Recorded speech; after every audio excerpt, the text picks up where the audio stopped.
छोट बेले लाउ ना शुणिले भोक मरी जाए। लाउ तरकारी क्या भी पसंद न थाए छोट पिला मानू। किंतु आज से लाउ रे गोटे रेसिपी बनैबा लाउ भजा। चलतु देखा केमती आम लाउ भजा बनईचे।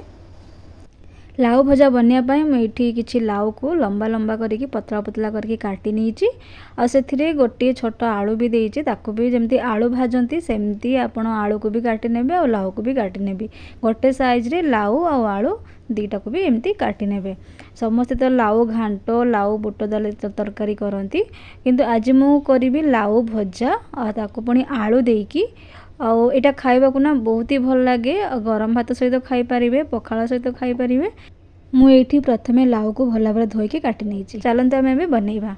तो लाउ भजा बनैबा पई मु एठी गोटे कढ़ई नेछि आ कढ़ई को गरम होवा पई दबा। कढ़ई एठी हमर गरम हो गलानी। आ मु एठी 2 रु 3 चम्मच सोरिष तेल नेछि।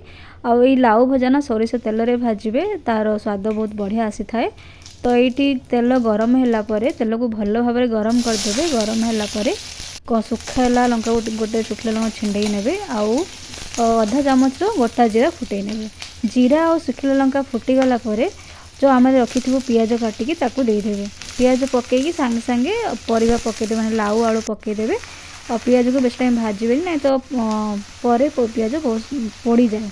तो पियाज पकेबे पकईकी सांगे सांगे लाउ और आलू को जो रखिए पकई नेबे। पकईकी हलदी और स्वाद अनुसार लुण देदेवे। देकी भल भाव गोलई नेबे।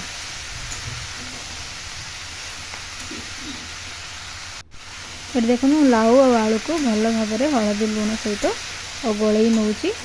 यहाँ किंतु घरे निश्चित बनातु लाउ भजा जमती आमर पानी कखारू भजा जाए सेमती लाउ भजा खाइबा को भी बढ़िया लगे। बहुत लोग भावुथे लाउ भजा केमती लगे किंतु थरे एमती बनईकी देखूँ ये बहुत ही टेस्टी लगे। तो तापर ये मु घड़े देती घड़े तापर मझे टिके एमती बाहर करी गलई नौथे नहीं तो कढ़ई लगिज। ये अधा सीझा ही आसला लाउ और आलू आ टिके सीझिबो तो से आउ थे घोड़ेकी ताकू सीझे नेबे। ये देखूँ मोर भल भाव सीझी आसला। तो ये मुझे घोड़ा बाहर कर दूची। बाहर करके भल भाव गोलई नबा। और लाउ रे पानी बहुत बाहर से लाउ को काटिबा पूर्व धोई नेबे। धोईकी तापर काटिबे। तो सेमती कले ना टे पानी कम थाए ना तो जदि काटिकी धोउचंती तो पानी टिके बेसी बाहर। देखो मोर पानी कम बाहर धोईकी काटी।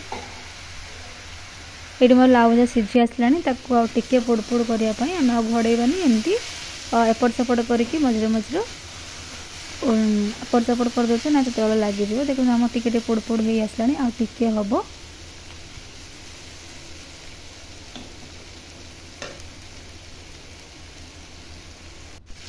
लाउ देहपाई बहुत हेल्दी। तो एमती आप लाउ घरे बनातु।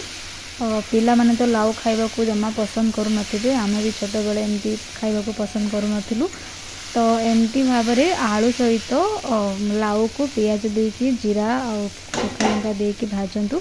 देखिए बहुत ही स्वादिष्ट लगिवो। आ पखाला रे खाइबा पई तो बहुत ही भल लगे। आ किछि नहेले भी पखाला लाउ आलू भजा जदि हेइथिवो पखाला आपण आराम से खाई परिबे। और रुटी सहित भी खाई परिबे परोटा सहित भी खाई परिबे। जो थे आपको खाइबा को चाहिए तो खाई पारिबे। एमती आपण घरे लाउ आलूर भजा बनातु। देखिए बहुत ही टेस्ट लगे आ बहुत ही भल लगे। आ देखो ये आमर केते सुंदर कलर भी आस जाइए भजार भी। ये गोटे प्लेट को बाहर कर नौची। देखो केते सुंदर भी देखा जाउची भजा आ भल भी लगे। एमती बनातु निजे खातु पिला माननको दियंतु। आउ जदि मो चैनल रे नुआ अछंती सब्सक्राइब कर दियंतु लाइक करंतु शेयर करंतु कमेंट रे जणांतु लाउ आलू भजार रेसिपी केमती हेछि। रहउची धन्यवाद।